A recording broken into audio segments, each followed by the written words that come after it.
자, 음, 혈액이 지절로 정화되진 않잖아요. 노폐물들이 자꾸 노폐물을 수거해주는 역할을 또 혈액이 하는데 자동으로 정화가 되진 않습니다. 그 정화를 해주는 게 누굽니까? 간입니다. 간이 튼튼해야 혈액도 깨끗하다. 건강한 혈액을 쭉쭉쭉쭉 뿜어내 가지고 우리 전신을 돌 수 있다. 그래서 이제 비오트리와 함께 또 이렇게 짝을 지을 수 있는 게 바로 밀크시슬이다라고 볼 수 있겠습니다. 그래서 어, 간이 하는 우리 인체에서 간이 하는 역할들은 개수로 따지면 뭐 분류하는 사람 나름이겠지만 대략 한 500여 가지가 됩니다. 이렇게 우리 몸에 있는 조직에 있는 여러 가지 기관들이 있죠. 뭐 시력을 담당한 눈, 뭐 이런 여러 가지 사고를 하는 뇌부터 시작해서 있는데 간은 둘째가라면 서러워할 정도로 굉장히 중요한 기관이다. 생명을 유지하는 데 있어서. 그래서 크게 분류를 해보자면 해독, 오늘 말씀드린 주제 혈액을 또 해독하기도 합니다. 그 다음에 뭐 이런 대사라든지 우리가 먹은 음식들을 대사해서 때로는 또 합성을 하기도 하고 때로는 저장해놨다가 부족할 때 내어주기도 하는 이런 역할도 하는 거죠.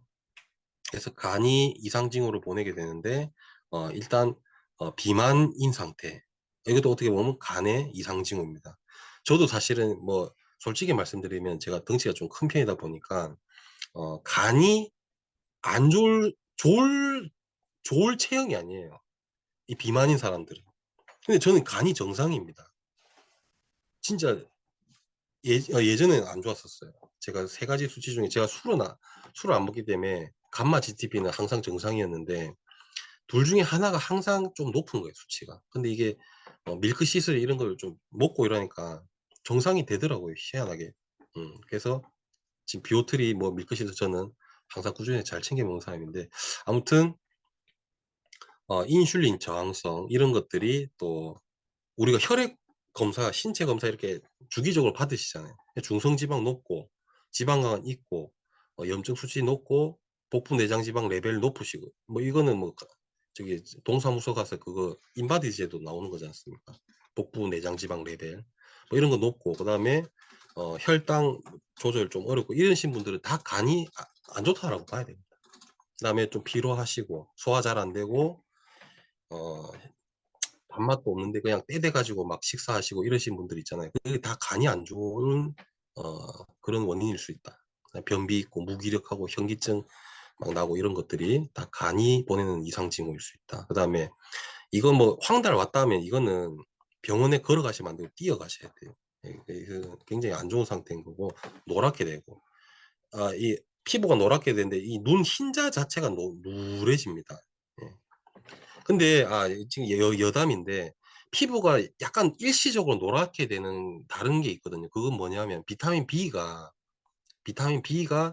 B를 너무 꾸준히 많이 오랫동안 드시면 피부가 약간 노래질 수 있어요. 근데 그거는 나쁜 건 아니고 이 소변을 통해서 쭉쭉쭉쭉 빠지다 보면 다시 돌아옵니다. 그거는 걱정하지 마시고 피부 노란데 눈 흰자까지 노랗다. 이거는 병원 가셔야 돼요. 예, 거의 황달이기 때문에.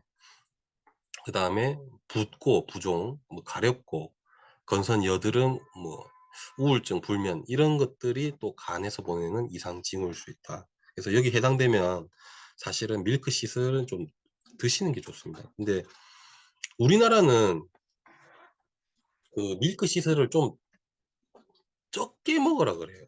그러니까 이게 130mg 정도 먹으라 그러는데 실리마린으로서 이제 WHO는 한 390mg 정도까지 먹으라고 하거든요. 제가 봤을 때도 뭐 한 포를 먹어도 안 먹는 것보다 당연히 나은데 조금 체감을 할 수 있는 그런 느낌은 저는 한 3포 정도 그러니까 WHO가 괜히 390으로 정해놓은 건 아닌 것 같아요. 제 생각에는. 아무튼 한 3포 정도 먹으니까 괜찮더라고요. 뭐 피로감도 훨씬 낫고. 자, 간이 이렇게 검사를 이렇게 하지 않습니까? 신체 검사하면 AST, 뭐 ALT, 뭐 이런 것들로 어, 뭐 너무 딥한 얘기는 좀 넘어가도록 하겠습니다. 그래서 간단하게 우리가 혈액 검사를 통해서 우리가 간을 관리를 할 수 있다.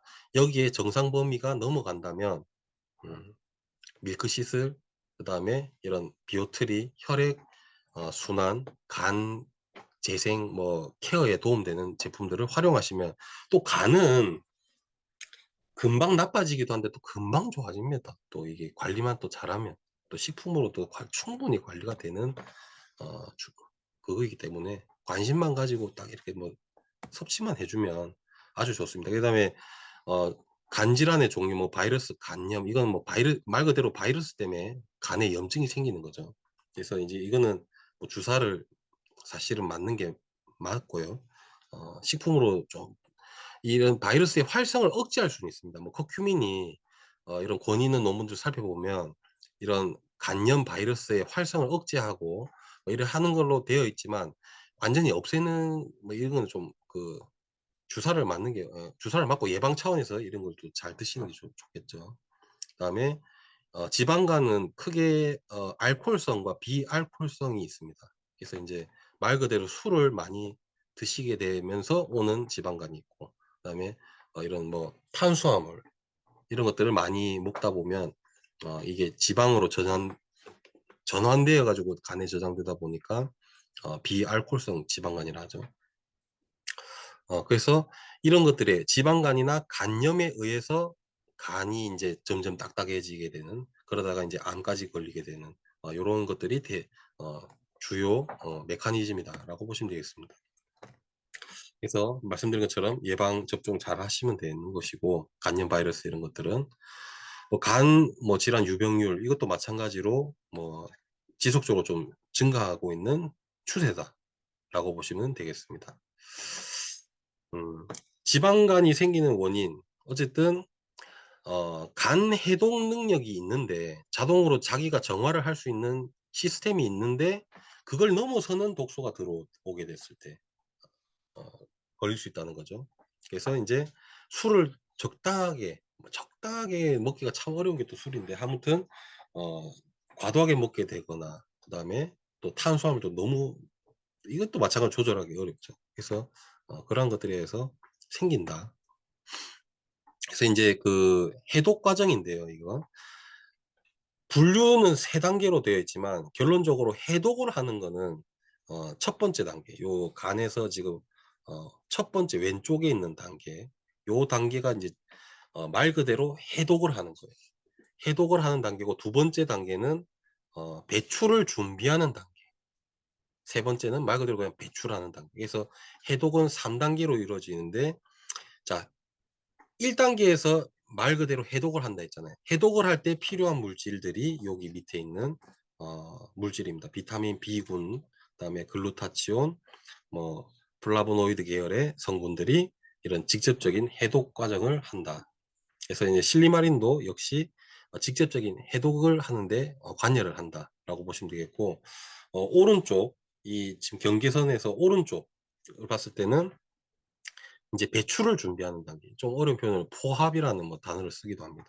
그래서 배출을 준비한 단계에서는 이런 아미노산들, 그다음에 비타민 B5, B12 이런 것들이라든지 비타민 C, 뭐 타우린, 글루타치온, 마그네슘 뭐 요런 것들이 또 필요한 영양 성분이다라고 보시면 되겠습니다. 근데 일반 실리마린은 주로 해독 1 단계에 관여를 한다면, 우리 실리마린 큐민 S 플러스는 실리마린과 커큐민이 같이 있잖아요. 예, 커큐민은 2 단계까지 관여를 할 수 있거든요. 그래서 일반 실리마린은 요런 보라색 테두리에만 국한된다면, 우리가 수용화시킨 커큐민과 같이 있는 이런 실리마린 큐민 S 플러스 같은 경우는 간 해독 1, 2 단계에 거쳐서 작용할 수 있다. 이런 차이점이 있다라는 걸 좀 말씀드리고 싶습니다.